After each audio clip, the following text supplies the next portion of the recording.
കൊറ്റൻകുളങ്ങര ദേവീക്ഷേത്രത്തിൽ ചമയവിളക്കെടുത്ത പുരുഷാങ്കനമാർ, സ്ത്രീവേഷം കെട്ടിയ പുരുഷന്മാർ, നൂറുകണക്കിന് ആളുകൾ സ്ത്രീവേഷമണിഞ്ഞ് അപൂർവാചാരത്തിൻ്റെ ഭാഗമായി ചമയവിളക്ക് ഉത്സവം ഇന്ന് സമാപിക്കും. അതിൻ്റെ റിപ്പോർട്ടിലേക്ക് ഇനി കടക്കുന്നു.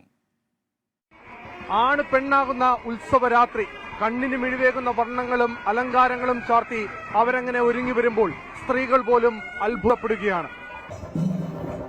ഇത് ചവറ കൊറ്റൻകുളങ്ങര ചമയവിളക്ക് ഉത്സവം.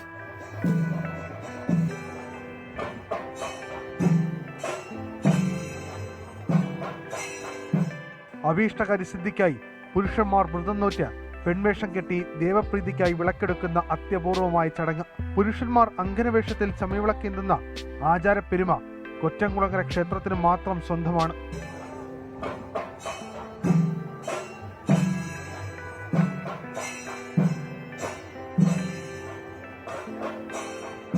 ലോകത്ത് മറ്റൊരിടത്തും ഇത്തരമൊരു അപൂർവ കാഴ്ച കാണാനാവില്ല. പലതരത്തിൽ, പല വേഷത്തിൽ, കുഞ്ഞുകുട്ടികൾ മുതൽ വൃദ്ധന്മാർ വരെ വാലിട്ട് കണ്ണെഴുതി പൊട്ടുതൊട്ട് മുല്ലപ്പൂ ചൂടി ആടയാഭരണ വിഭൂഷിതരായി വിളക്കേന്താനെത്തും. വിളക്കെടുത്താൽ മനസ്സിലുള്ള ആഗ്രഹങ്ങൾ സാധിക്കുമെന്നാണ് ഇവിടുത്തെ വിശ്വാസം.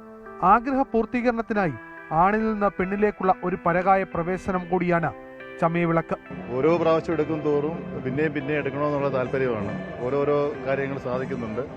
കാര്യങ്ങൾ എന്ന് പറഞ്ഞു കഴിഞ്ഞാൽ ഭഗവതി എടുത്ത് എന്ത് പറഞ്ഞാലും ശരി തന്നെ നമുക്കത് നേട്ടം ഉണ്ടാവും.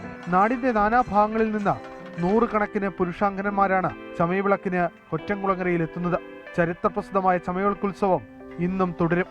ഉത്സവത്തോടനുബന്ധിച്ച കെട്ടുകാഴ്ചയും അണിയിച്ചൊരുക്കിയിരുന്നു.